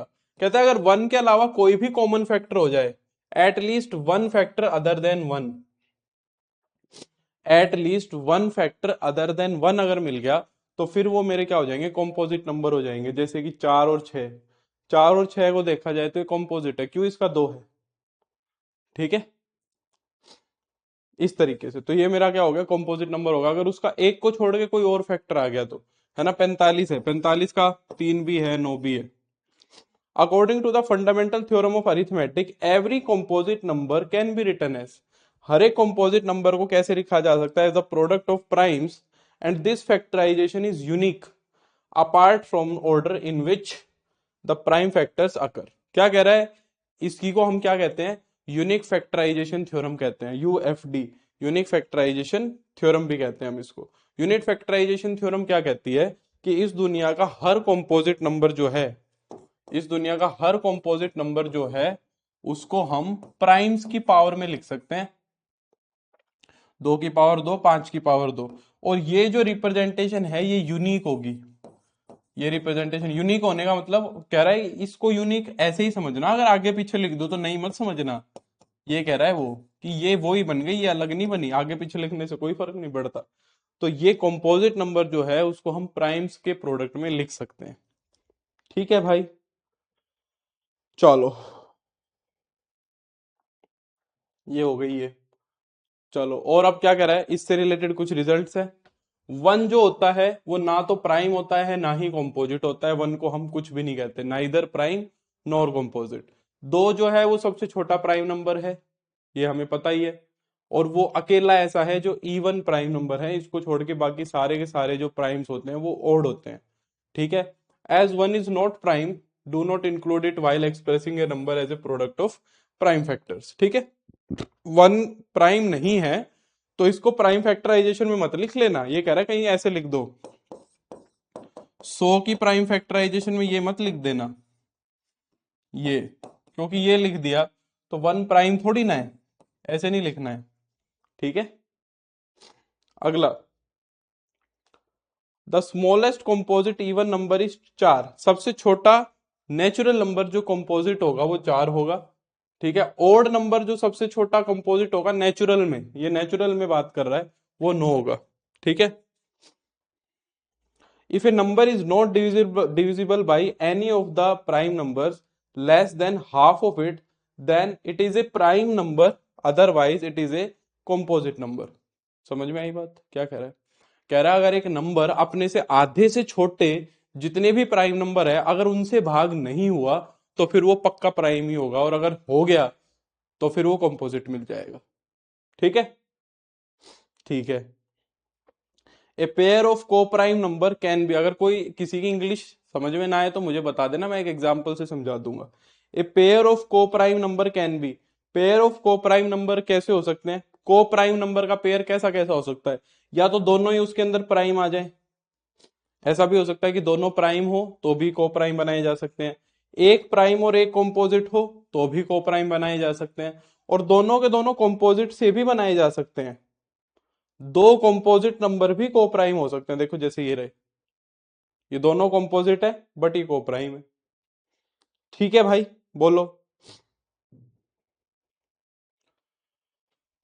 सर ई पॉइंट को एग्जांपल से समझा दो। ई पॉइंट क्या कह रहा था, ये if a number is not divisible by any of one of the prime number less than half of it then it is a prime number. जैसे एक प्राइम नंबर का एग्जांपल ले लो आशी, जैसे 23 एक प्राइम नंबर होता है ना, 23 का आधा कर लो, 23 का आधा कितना होएगा आशी, 11.5। 11.5 से छोटे प्राइम नंबर कौन कौन से हैं, 2, 3, 5, सॉरी हाँ 5, 7, 11, यही है ना।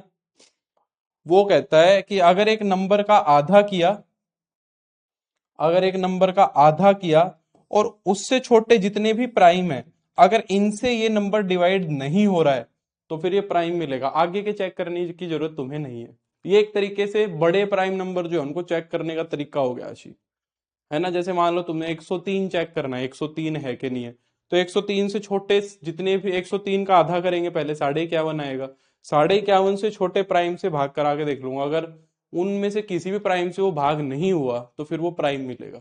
ये कहना चाह रहा आशी। लॉ ऑफ एक्सपोनेंट्स क्या होते हैं ये सभी को पता होने चाहिए, और मेरे को उम्मीद है पता भी होंगे, इतने तो गणितज्ञ हमारे पास बैठे ही हैं। कहता है एक, ये सारे के सारे जो रिजल्ट्स हैं ये ए की वैल्यू 0 से बड़ी ठीक है, ए की वैल्यू 0 से बड़ी लेनी है यानी कि पॉजिटिव ले ली। सर इतने सारे आ जाएंगे छोटे प्राइम, तो हाँ तो वो चेक करने का तरीका होगा, और इसको थ्योरम समझ लो गुंजन। तो ए की वैल्यू जो है 0 से बड़ी है, ठीक है, तो ए की पावर पी और ए की पावर क्यू की अगर गुणा करा देते हैं, इसको हमने याद कैसे किया हुआ है जब हम छोटे थे, अगर बेस सेम होते हैं तो पावर्स ऐड हो जाती है, यही पढ़ा था ना, बेस सेम होते हैं तो पावर्स ऐड हो जाती है। 3 की पावर 5 की गुणा 3 की पावर 7 से करा देंगे तो 3 की पावर 5 + 7 यानी कि 3 की पावर 12 हो जाएगी। ठीक है, फिर हमने क्या देखा था, अगर a की पावर p और उसकी पावर क्या होती है, तो पावर्स की गुणा हो जाती है, a की पावर p क्या हो जाती है, यानी कि 5 की पावर 3 और पूरे की पावर अगर 5 है तो 5 और 3 गुणा हो गए, 5 की पावर 15 हो जाता है।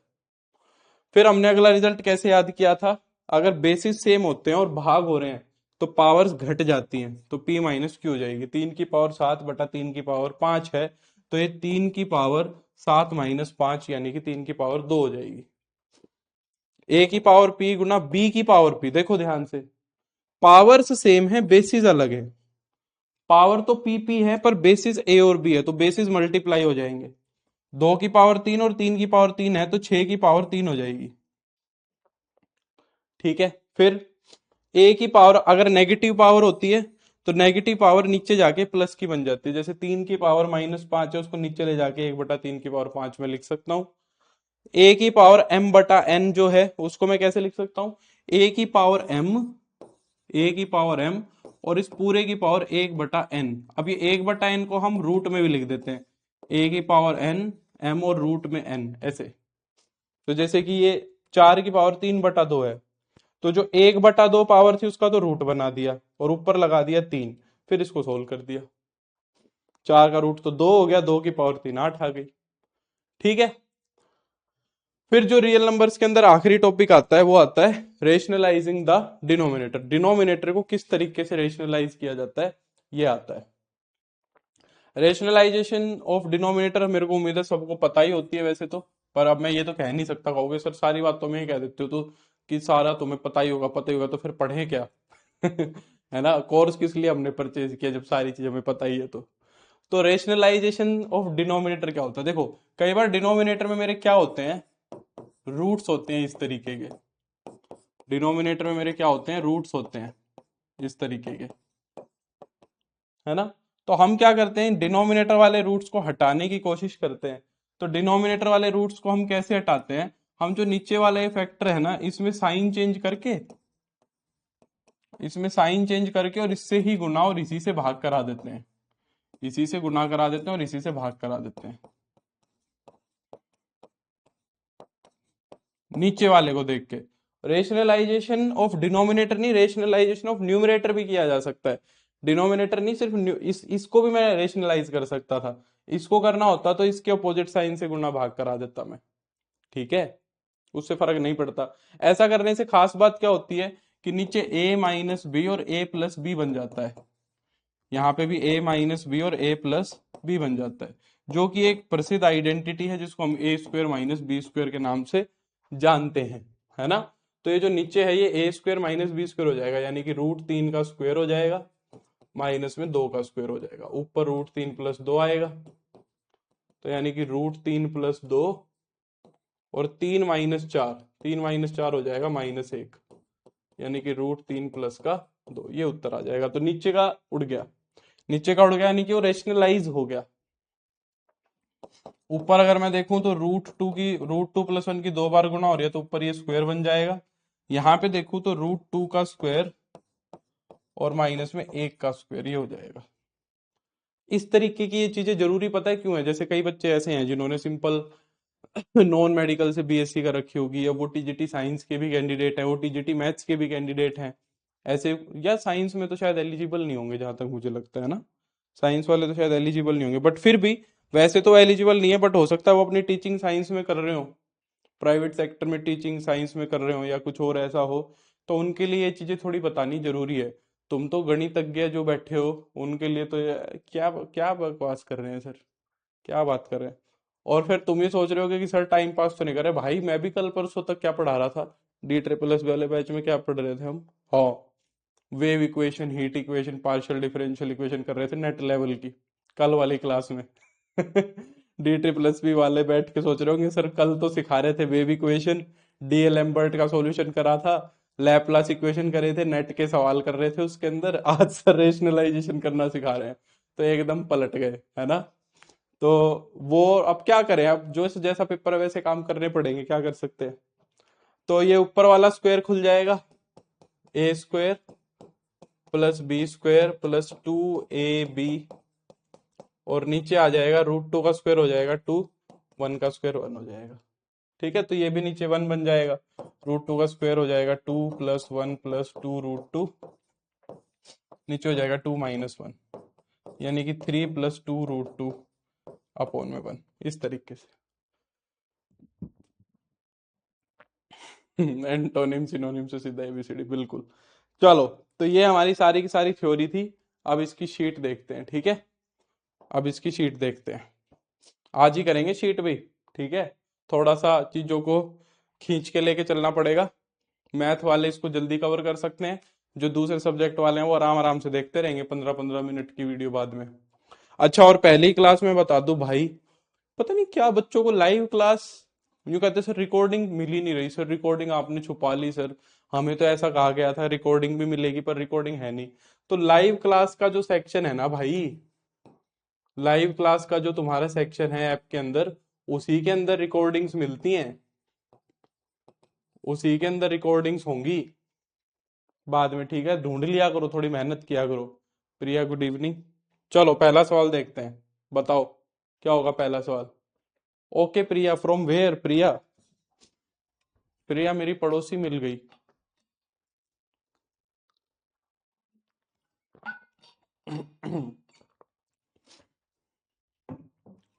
एवरी रैशनल नंबर इज, हर एक रैशनल नंबर, क्या सारे रैशनल नंबर नेचुरल नंबर होते हैं? अच्छा, तो प्रिया मेरी स्टूडेंट ही तो नहीं है जिस कॉलेज से हो। Every rational number is a natural number, क्या ये बात सही है गलत? जीरो ले सकते हैं इसके अंदर। Every rational number is an integer, ये देखो राशि कह रही है रियल नंबर। राशि, हर एक रैशनल नंबर, अच्छा, देखा प्रिया मेरी स्टूडेंट निकल गई, मेरे को पता था। कॉलेज में एमएससी में थी कि बीएससी में थी प्रिया? क्या हर एक रैशनल नंबर, भाई पीछे जाओ, हाँ राशि ने भी ठीक ही बताया वैसे तो।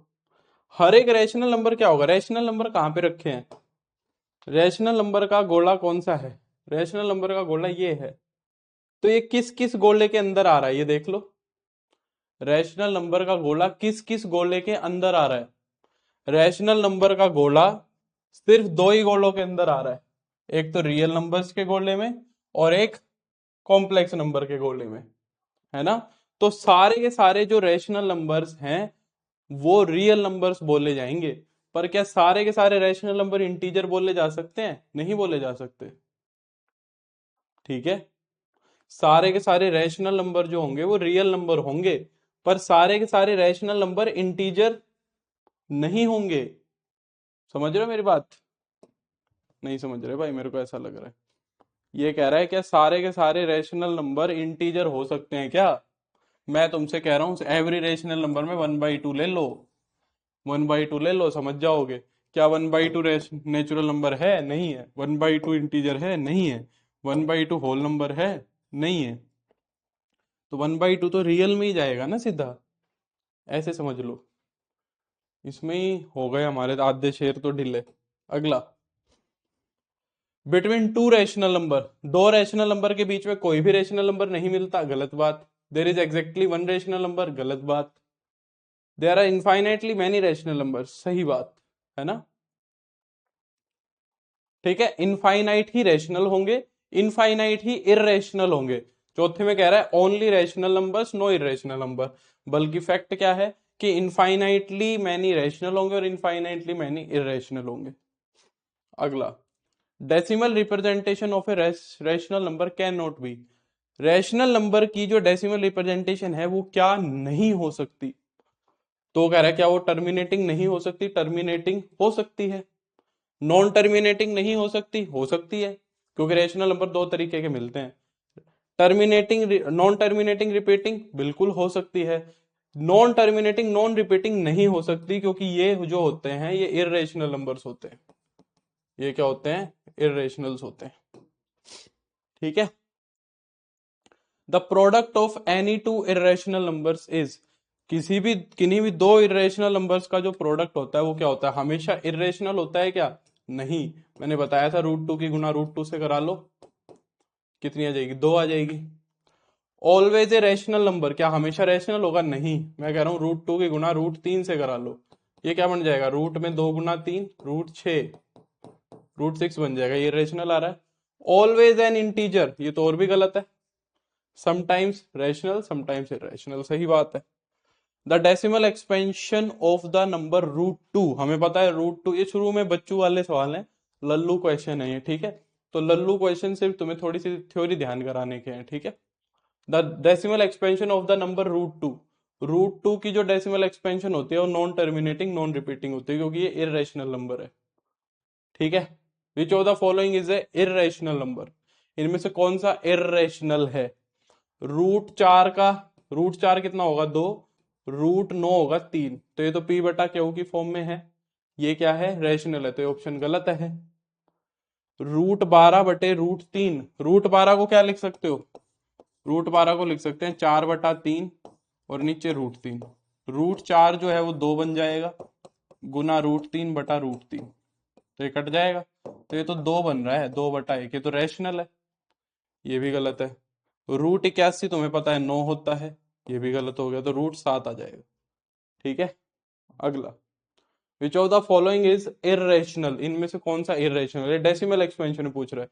ये तो टर्मिनेट हो गया, ये तो एक्सपेंशन टर्मिनेट हो गया, तो ये तो रैशनल होगा। ये टर्मिनेटिंग नहीं है बट ये रिपीटिंग है, देखो 16 ये चलता जाएगा, ये एक्सपेंशन रिपीट कर रहा है, तो ये भी कैसा होगा, रैशनल होगा। ये भी नॉन टर्मिनेटिंग रिपीटिंग, ये डंडा जिस पे दिख गया वो रिपीटिंग आ गया, वो नहीं होगा, ये है नॉन टर्मिनेटिंग नॉन रिपीटिंग। अगला, N irrational number between √2 and √3, √2 और √3 के बीच में एक रैशनल नंबर पूछ रहा है, रैशनल, इरेशनल नहीं, रैशनल।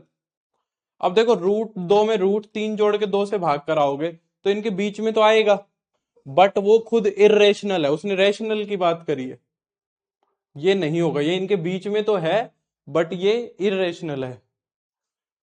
√2 माइनस √3, ये भी इरेशनल ही आएगा, ये 1.5 है, 1.5 इनके बीच में मिलेगा, क्योंकि √2 की जो वैल्यू होती है अप्रोक्सीमेटली 1.41 होती है, 414, और इसकी जो होती है 1.732 होती है, तो इनके बीच में अप्रोक्सीमेटली 1.5 मिलेगा, जो कि रेशनल है। द वैल्यू ऑफ 1.9999, अब देखो इसमें 1.999 में ये कंफ्यूज मत हो जाना कि वो रिपीट करने का 10 से या 100 से गुना करने वाला सवाल है, बस ये तो है ही इतना, हो गया ये, सिमट गया ये इतना ही, तो इसका डेसिमल हटा दूंगा और बटे में 1000 लगा दूंगा बस, क्योंकि रिपीट थोड़ी ना कर रहा है इसके अंदर, समझ रहे हो। अगला, इसका एक बार जवाब दो, 1 सेकंड दो, मैं आया।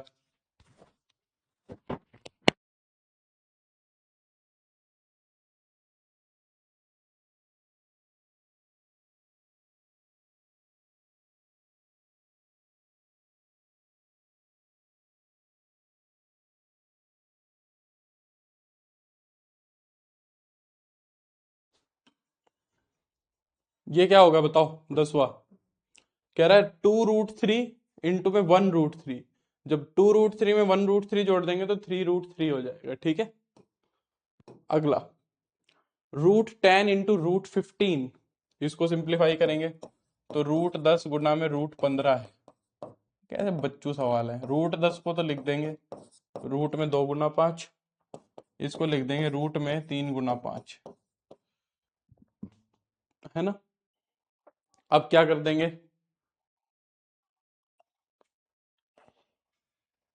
अब क्या कर दूंगा, रूट पूरे पे लग जाएगा, 2 गुना 5 गुना 3 गुना 5, ठीक है।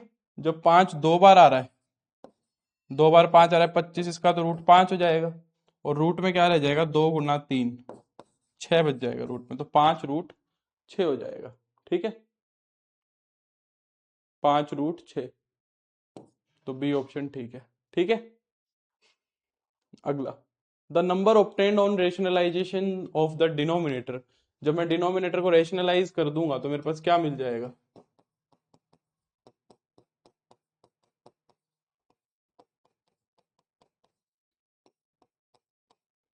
ठीक है। ऊपर तो आ जाएगा अपना √7 + 2, और नीचे क्या आ जाएगा अपना √7 का स्क्वायर -2 का स्क्वायर, तो ऊपर तो √7 + 2 आ गया, नीचे हो जाएगा 7 और -4। 7 - 4 कितना हो जाएगा? 3 हो जाएगा। तो ये बन जाएगा, डिनोमिनेटर को जब हम रेशनलाइज कर देंगे तो ये बन जाएगा। The sum of two irrational number is, दो इरेशनल नंबर का जो एडिशन है वो रेशनल भी हो सकता है और इरेशनल भी हो सकता है, तो बोथ 1 and 2। ठीक है, ये मैं तुम्हें समझा चुका हूं। If x is greater than equal to 0, तो ये किसके बराबर हो गई? ये वाली चीज देखो, अंदर से चालू हो जाओ, बाहर वाले रूट को ऐसे ही पड़ा रहने दो 1 मिनट के लिए चाहे से, अंदर से चालू हो जाओ। देखो सबसे अंदर देखो क्या लिखा हुआ है, x⁴1/2, ये वाला, ये लिखा हुआ है x⁴1/2। ठीक है, फिर उसने क्या कह रखा है कि इसकी गुणा x से करा दी, फिर इसकी गुणा किससे करा दी? x की, और फिर उसकी पावर मैंने क्या लिख दी? 1/2। फिर मैं यहां आ गया यहां तक, फिर इसकी गुणा मैंने x से करा दी, फिर उस पूरे की पावर मैंने फिर से 1/2 लिख दी। ऐसे ही लिख रखी है ना। अब देखो इसको अंदर से सोल्व करो, इस 1/2 को यहीं ऐसे ही रहने दो, इसको भी ऐसे रहने दो, यहाँ आ जाओ पहले। तो x की पावर 1/2 गुना x की पावर 1, तो बेस सेम है तो पावर जुड़ जाएंगी। तो ये जो अंदर है ये वाला ब्रैकेट, ये बन जाएगा x⁴3/2 और उसकी पावर 1/2 ये, और फिर इसकी x से गुना भी हो रही है, और फिर 1/2 है। अब ये क्या होगी? आपस में गुना हो जाएंगी, 3/2 और 1/2 की, दूसरा रूल लग जाएगा। तो ये हो जाएगा x गुना x⁴3/4 और इस पूरे की पावर 1/2। अब यहाँ पे बेसिस सेम है तो पावर ऐड हो जाएंगी, यानी कि 1 + 3/4 हो जाएगा। तो 1 + 3/4 का जब एलसीएम लेंगे तो ये कितना आ जाएगा? 7/4, 7/4। तो ये आ गया मेरा x⁴7/4 और इस पूरे की पावर हो जाएगी 1/2। ये पावर्स फिर से गुना हो जाएंगी, तो x की पावर हो जाएगी 7/8। ठीक है, अब देखो 7/8 है, तो रूट जो है ना, रूट वो 1/8 टाइम्स है, तो इसको मैं ऐसे लिख सकता हूँ x⁴7 और इसका 8th रूट, जो मैं अभी पीछे समझा रहा था तुम्हें, है ना। तो ये डी ऑप्शन ठीक है इसका। Which of the following number is plotted on A number line through the process of magnifying glass. Magnifying glass का यूज करके कौन से नंबर को रिप्रेजेंट किया जा सकता है? वैसे तो ये फालतू का सवाल है। मैग्नीफाइंग ग्लास का यूज करके हम रैशनल नंबर को रिप्रेजेंट करते हैं, ये बात ध्यान रखना तुम। ठीक है, रैशनल नंबर का यूज करेंगे, क्योंकि इसके लिए मैग्नीफाइंग ग्लास इन दोनों के लिए तो जरूरत है नहीं। ऐसे आंख जूम करके देखने के लिए किसकी जरूरत है? ये तो सीधे सीधे लिखे मिलेंगे, 16 - 16। ये वाले जो है इसको देखने की जरूरत है, ये तो हमारा इरेशनल नंबर हो गया, ये तो मेरा इरेशनल नंबर हो गया, ये तो एग्जैक्टली प्लॉट करना इम्पॉसिबल है ना। क्या इस नंबर को तुम एकदम उंगली रख के एकदम बता पाएंगे? एग्जैक्टली बताना मुश्किल है। अगला, यूक्लिड्स डिवीजन लेमा के अंदर जो ये आर है इसके बारे में पूछ रही है। आर क्या होगा? जो रिमाइंडर होगा वो 0 या 0 से बड़ा और बी से हमेशा छोटा होता है, तो सी ऑप्शन सही है इसका। ठीक है, तो सीधा डिवीजन लेमा से उसने क्वेश्चन उठाया हुआ है। द वैल्यू ऑफ दिस, इसकी वैल्यू पूछ रहा है। ठीक है, अब 0.3 की पावर 4 करनी है, तो 3 की पावर 4 हमें पता है 81 होती है। अब यहाँ पे एक पॉइंट के बाद डेसिमल है, तो जब 4 बार गुना कराऊंगा तो 4 के बाद डेसिमल लग जाएगा, तो 1 2 3 4, फिर यहाँ 0 आ जाएगा। फिर 0.5 का स्क्वायर है, 5 का स्क्वायर हमें पता है 25 होता है, बट 2 लिखा हुआ है तो 2 के बाद डेसिमल लग जाएगा, 2 के बाद डेसिमल लग जाएगा, यानी कि 0.25 ये बन जाएगा। पॉइंट के नीचे पॉइंट लिखना है ना। फिर 2 की पावर 4 तो होती है 16, पर पॉइंट 1 के बाद है तो 4 में 4 के बाद हो जाएगा, तो 0.0016 ये हो जाएगा। ठीक है, अरे यार पर सारे जोड़ने नहीं थे, पहले दो को घटा के फिर तीसरे में जोड़ना था, ऐसे करना था। कोई नहीं, मैं पहला और तीसरा जोड़ देता हूँ, फिर दूसरा घटा देंगे।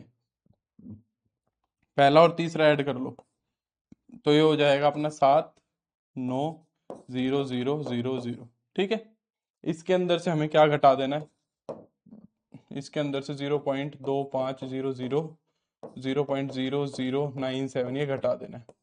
तो 10 में से 7 गया तो 3, और भाई ये अपना कितना बच गया? 9 में से 9 गया तो 0, यहाँ पे आ जाएगा 4 2 ये। और ये क्या बचेगा? ये नेगेटिव का बचेगा। ये क्या बचेगा? अपना नेगेटिव का बचेगा, क्योंकि माइनस बड़े वाला है। नन क्यों आ रहा है? बी आ तो रहा है, बी नहीं आ रहा राशि, बी ऑप्शन नहीं आ रहा, बी आ रहा है ना। अगला, the decimal expansion of the rational number this, इसका जो रैशनल नंबर का एक्सपेंशन है वो कितने डेसिमल के बाद टर्मिनेट हो जाएगा। अब कितने डेसिमल के बाद टर्मिनेट होगा उसके लिए हमें कैसे क्या करना पड़ेगा, नीचे मैं 2 और 5 की पावर बना दूंगा, वैसे डिवाइड करके मत देखना इसको। देखो 37 अपॉन में 2 की पावर 2 और 5 है। मैं एक काम करता हूँ, 5 की पावर 1 से मल्टीप्लाई और 5 की पावर 1 से डिवाइड करा देता हूँ। तो ऊपर तो 37 मल्टीप्लाइड बाई 5 हो जाएगा, नीचे कितना हो जाएगा देखो 2 की पावर 2 इंटू में 5 की पावर 2, और ये नीचे कितना बन जाएगा 37 को चाहे 5 से गुना करा लो 185 होता है। यहाँ पे बेस मल्टीप्लाई हो जाएंगे यानी कि 10 की पावर 2, यानी कि नीचे 100 आ जाएगा। 100 आएगा तो 2 डेसिमल के बाद लग जाएगा, तो 2 डेसिमल के बाद ये खत्म हो जाएगा। ठीक है, 2 डेसिमल प्लेसेस। नेक्स्ट, पाई क्या होता है तुम्हारा? इरेशनल नंबर होता है, ये तो बेकार का सवाल है। Which of the following rational number is expressible, इनमें से कौन सा ऐसा रैशनल नंबर है जो एक्सप्रेस किया जा सकता है as a non terminating repeating decimal. Non terminating भी हो और रिपीटिंग भी हो। नॉन टर्मिनेटिंग रिपीटिंग जो होगी इनमें से कौन सी फ्रैक्शन होगी बताओ, बोलो। नॉन टर्मिनेटिंग रिपीटिंग जो है कौन सी फ्रैक्शन बनेगी बताओ, और क्यों, कारण क्या है? इसके अंदर कौन सी ट्रिक लगाओगे?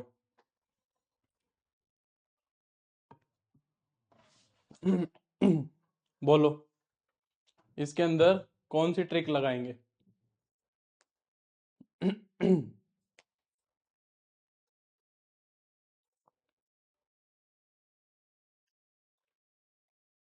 मनीष कह रहे हैं 4, गुंजन कह रहे हैं नहीं पता। क्या इसके अंदर कोई ट्रिक लग सकती है, या डिवाइड ही करके देखना पड़ेगा, या डिवाइड ही करके हमें देखना पड़ेगा? कोई ट्रिक लग सकती है?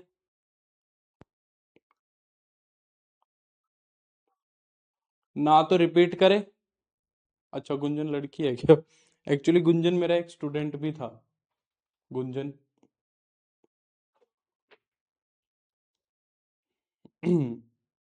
लालटू का आंसर आया है सी, सही ऑप्शन बताया है लालटू। ट्रिक क्या लगाई बताओ? क्या ट्रिक करूं, क्या इनको सारों को एक्चुअल में भाग करा करा के देखें? एक्चुअल भाग कराने में तो ज्यादा समस्या नहीं हो जाएगी?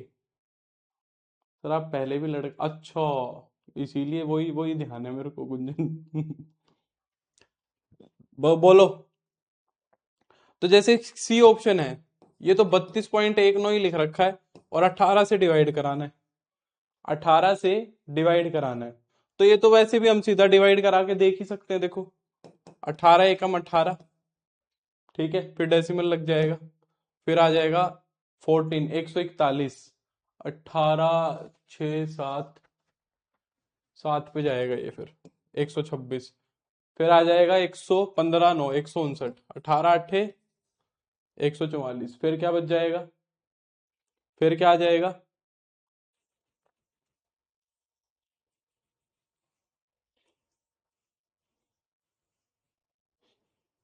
देखो ये भी बात सही कह रहे हैं लालटू, ये बात सही कह रहा है। एक बात बताओ मेरे को, देखो इसको अगर देखें तो ये नीचे 2 का मल्टीपल है, नीचे इसको देखूं तो ये 5 का मल्टीपल है, ये भी 5 का मल्टीपल है ना, और वैसे तो ये भी फिर 5 का ही है।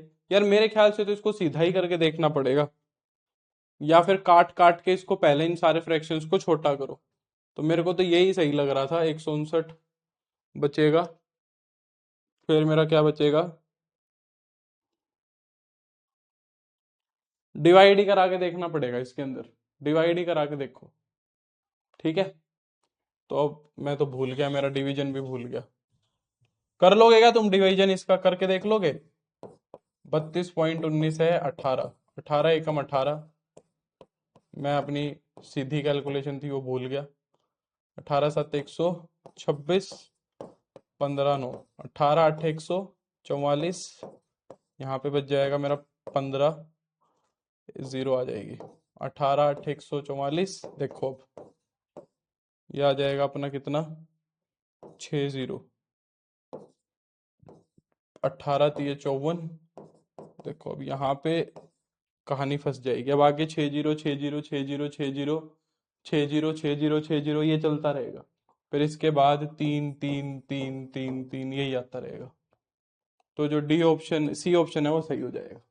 ठीक है। अगला, P by Q form of 0.6 की पावर, 0.6 के ऊपर बार, ये तो मैंने कराया ही था ना, 2/3 हो जाएगा। अगला, द टोटल फैक्टर्स ऑफ 40, 40 के कितने फैक्टर हो गए? सर मेरा चैट लेट से जाता है शायद। अच्छा कई बार हो जाता है, ऐप बंद करके वापस चला लेना, या तो लालटू। 40 के फैक्टर गिन दो जल्दी से।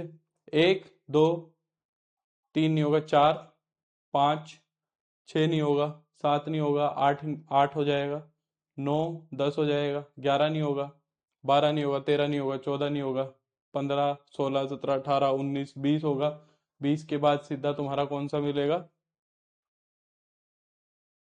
7 हो गया ना, 20 के बाद सीधा तुम्हारा 40 मिलेगा, तो 8 हो जाएंगे। ठीक है। द वैल्यू ऑफ 125 की पावर -1/3। तो 125 की पावर कितनी है? -1/3 है। तो 1/125 की पावर 1/3 है। इसको मैं क्या लिख सकता हूँ? 125 को मैं 5 की पावर 3 लिख सकता हूँ और उसकी पावर 1/3 लिख सकता हूँ, है ना। तो ये आपस में मल्टीप्लाई हो जाएगा, तो ये कितना बन जाएगा? 1/5 बन जाएगा। डी ऑप्शन ठीक है। Which of the following fraction lies between 0.7 and 6/7? ठीक है। इनमें से कौन सा फ्रैक्शन जो है लाई करेगा? मुझे जहां तक लगता है ये तुम्हें करके ही देखना पड़ेगा, क्योंकि फ्रैक्शंस का डिनोमिनेटर अलग अलग है। 7/9 जो है वो कितनी बनेगी? 0.70 है। तो 9 7 जा 63, 70 फिर से 70 है, तो 9 7 जा 63, ये 0.77 ही बन रही है। इसको अगर मैं देखूं 6/7 है, तो 7 को 8 से गुना कराऊंगा तो 56, और फिर ये मेरी बन रही है 4 0 7 5 35, फिर 5 0 बन रही है, 7 7 49, 1 0 ये बन रही है। इनके बीच में देखो कौन कौन सी है। 3/4 जो होगी, 3/4 कितनी है? 0.720। ये तो 0.75 है, ये जा रही है उनके बीच में। ठीक है। दूसरे वाला देखूँ तो 0.8 है, सीधा सीधा ये भी जा रहा है। तीसरे वाला देखूँ तो 0.820, ये भी जा रहा है भाई, ये भी जा रहा है। तीनों ही जा रहे हैं यार, ये तो तीनों ही जा रहे हैं। कौन सा नहीं जा रहा बताओ? ये तो ये बन रही है, ये भी जा रही है, वो भी जा रही है। सर नहीं जा रहे, क्यों नहीं जा रहे? बाकी दो क्यों नहीं जा रहे? दूसरे वाला तो 0.8 ही है। सर फर्स्ट नहीं जा रहा, वो 0.75 है। अच्छा अच्छा, अरे मेरा भी दिमाग खराब है। ये नहीं जा रहा, सही बात है। ये 0.75 है, तो ये तो नहीं जा रहा ना। अरे कई बार दिमाग ऐसा पत्थर हो जाता है। तो बोथ 2 and 3। हाँ हाँ ठीक है ठीक है। अगला, डेसिमल एक्सपेंशन ऑफ दिस, ये कोई सवाल हुआ? 0.36, तो वो टर्मिनेटिंग हो गया। ठीक है, खत्म ही हो जाएगा। ये तो 0.36 बन जाएगा ना। ठीक है। अगला, n² - 1 is divisible by 8 if n is. देखो अब इस तरीके के क्वेश्चन जो है ना, वो तुम्हें क्या करना पड़ेगा? ऑप्शन रख रख के देखने पड़ेंगे। ठीक है। कह रहा है कि n² - 1 जो है ना वो 8 से भाग हो जाएगा पूरा पूरा, अगर n क्या होगा? पहले में कह रहा है n एक इंटीजर होना चाहिए। अगर n कोई भी एक इंटीजर हुआ तो क्या ये 8 से भाग हो जाएगा? ये पूछ रहा है। मान लो मैंने n को इंटीजर के नाम पे 2 ले लिया। n को अगर मैं यहाँ पे 2 रख दूंगा, तो 2 का स्क्वायर -1/8, तो 2 का स्क्वायर 4 में से 1 गया, तो 3/8। 3 क्या 8 से भाग हो रहा है? नहीं हो रहा, यानी कि ऑप्शन तो गलत है। दूसरे में कह रहा है नेचुरल नंबर होगा, तो नेचुरल तो ये लिख ही रखा था। n को 2 लिया, वो भी नेचुरल था, उससे भी नहीं बन रही थी बात। फिर कह रहा है ओड इंटीजर, ऑड क्या होगा? ऑड इंटीजर 1 3 5 7, या फिर -1 -3 -5 -7, ये रख के देखो जरा। 1 रखा तो n स्क्वेयर -1, 1 पे क्या बनेगा? 1 रखा तो 1 का स्क्वायर -1, 0 आ रहा है, 0 तो सबसे भाग होता है। 3 रखा तो 3 का स्क्वायर -1, 9 -1 8, ये भी हो रहा है, 8 तो 8 से होता ही है। फिर 5 रखा तो 5 का स्क्वायर -1, 25 -1 8, ये भी 8 से हो रहा है। तो ये सारे हो रहे हैं, है ना। इवन इंटीजर मैंने 2 चेक किया था, उससे ही कट जाएगा। ठीक है। अगला, the product of a non zero rational and N irrational number is. एक नॉन जीरो रैशनल और एक इरेशनल नंबर का जो प्रोडक्ट होगा वो हमेशा इरेशनल आएगा। अगर ये वर्ड यूज नहीं करता ना नॉन जीरो, तो दिक्कत हो जाती। नॉन जीरो रैशनल और एक इरेशनल नंबर का जब भी तुम प्रोडक्ट कराओगे तो हमेशा इरेशनल आएगा। अगर ये नॉन जीरो वर्ड यूज नहीं करता तो फिर दोनों ऑप्शन पॉसिबल थे, क्योंकि जीरो की गुना किसी भी रैशनल इरेशनल से कराओगे तो फिर रैशनल आ जाएगी। The decimal expansion of the rational number will terminate after. ये कितने डेसिमल के बाद टर्मिनेट करेगा ये पूछ रहा है। तो नीचे वाले का प्राइम फैक्टराइजेशन करते हैं। नीचे वाले का प्राइम फैक्टराइजेशन करते हैं। ये 125 गुना में 10 लिखा जा सकता है, जैसे पहले वाला किया था ना वैसे ही करेंगे। इसको लिख लूंगा मैं 5 का क्यूब गुना में 2 गुना 5, 145 87, ये हो गया मेरा 5 की पावर 4 और गुना में 2, है ना। तो मैं क्या कर दूं, 2 की पावर 3 से गुना करा दूं, 2 की पावर 3 से ही भाग करा दूं, ये करा दूं। तो नीचे कितना हो जाएगा? गुना में ऊपर तो 8 हो गया और नीचे हो गया अपना ये 10 की पावर 4, यही बन जाएगा। ये कितना बन जाएगा मेरा? 10 की पावर 4, है ना। तो 10 की पावर 4 यानी कि 4 नीचे 0 आ रही है, तो 4 डेसिमल प्लेसेस के बाद ये क्या हो जाएगा? टर्मिनेट कर जाएगा। 2.35 ऊपर बार आ गया तो रिपीटिंग है, ऊपर बार आ गया तो क्या है? रिपीटिंग है, तो ये रैशनल बनेगा। ठीक है। अगला, ये पूछ रहा है कि 625 की पावर 0.16 और 600, दूसरा भी 625 ही है क्या? हाँ, 625 की पावर 0.09 है, तो 625 की दोनों पावर जुड़ जाएंगी, बेस सेम है तो पावर ऐड हो जाएंगी। ठीक है। जब बेस सेम है तो पावर्स ऐड हो जाएंगी, तो ये बन जाएगा 0.25, और 0.25 कितना होगा? 1/4, 0.25 1/4 होगा। और 625 को हम क्या लिख सकते हैं? 5 की पावर 4 और 1/4, ये पावर्स आपस में मल्टीप्लाई हो जाएगी तो ये 5 बन जाएगा। ठीक है, तो इसका आंसर कितना आ जाएगा? 5। तो मेरे को लगता है मैं इतना रुकता हूं। टोटल क्वेश्चन जो हैं वो शायद इस शीट के अंदर 65 हैं, देखो 75 है टोटल क्वेश्चन। अरे ना ना ना ना ना ना, ये तो, ये नहीं है, ये नहीं है शिटवा।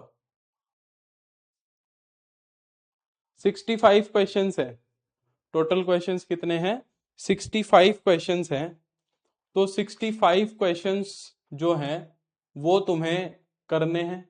तो 30 मैंने करा दिए, अब 35 तुम्हारे लिए होमवर्क है। बाकी के जो 35 क्वेश्चन है वो तुम्हारे होमवर्क हो जाएंगे। कल जो है मैं कल की लाइव क्लास में इनके डाउट्स ले लूंगा, बचे हुए 35 क्वेश्चन का। जो ये बचे हुए 35 क्वेश्चंस है मैं इनका डाउट लूंगा कल वाली क्लास के अंदर, और फिर उसके बाद मैं सब्जेक्टिव की शीट डिस्कस करूंगा एक। ठीक है, फिर मैं एक सब्जेक्टिव की शीट डिस्कस करूंगा कल वाली क्लास के अंदर। तो ये जो 35 क्वेश्चन है बचे हुए, ये तुम अपने होमवर्क में करो और मेरे से डाउट पूछ लेना, और फिर कल वाली क्लास के अंदर हम इसकी सब्जेक्टिव की शीट करके रियल नंबर्स को निपटा देंगे, और फिर मैं एक तुम्हें शीट खुद से प्रोवाइड कर दूंगा। ठीक है, बोलो सेटिस्फाइड? मेरे ख्याल से काफी क्लास हो गई, 1.5 घंटे की काफी क्लास है, पहली क्लास इतनी भयंकर बड़ी में बोर भी हो जाते हैं। तो आज के लिए मैं इतना ही रुक रहा हूँ। बचे हुए 35 क्वेश्चंस जो हैं वो तुम्हें करने हैं। ये शीट जो है तुम्हारे कंटेंट वाले सेक्शन में असाइनमेंट के नाम से दिखेगी। ठीक है, ऑब्जेक्टिव असाइनमेंट, ये फोल्डर दिखेगा तुम्हें ऑब्जेक्टिव असाइनमेंट, उसको खोलना, उसके अंदर से डिस्कस कर लेना। ऑब्जेक्ट कंटेंट्स के अंदर ही तुम्हें जो है क्या दिखेगा, क्लास नोट्स दिखेंगे, तो वहां से तुम क्लास नोट्स भी डाउनलोड कर सकते हो। ठीक है, ये सब ऐड हो जाएगा, कल मॉर्निंग तक ऐड हो जाएगा। ठीक है, तो आज के लिए बस इतना ही, मिलते हैं कल। मेरे को उम्मीद है पहली क्लास पसंद आई होगी। अब इस कार्रवाई को आगे ऐसे बढ़ा के जल्दी निपटाएंगे। ठीक है, तो bye, good night, take care, see you, bye. Happy Christmas. हाँ, हैप्पी नहीं, मैरी क्रिसमस होता है ना। आशी, मैरी मैरी क्रिसमस सभी को मेरी तरफ से। ठीक है, बाय।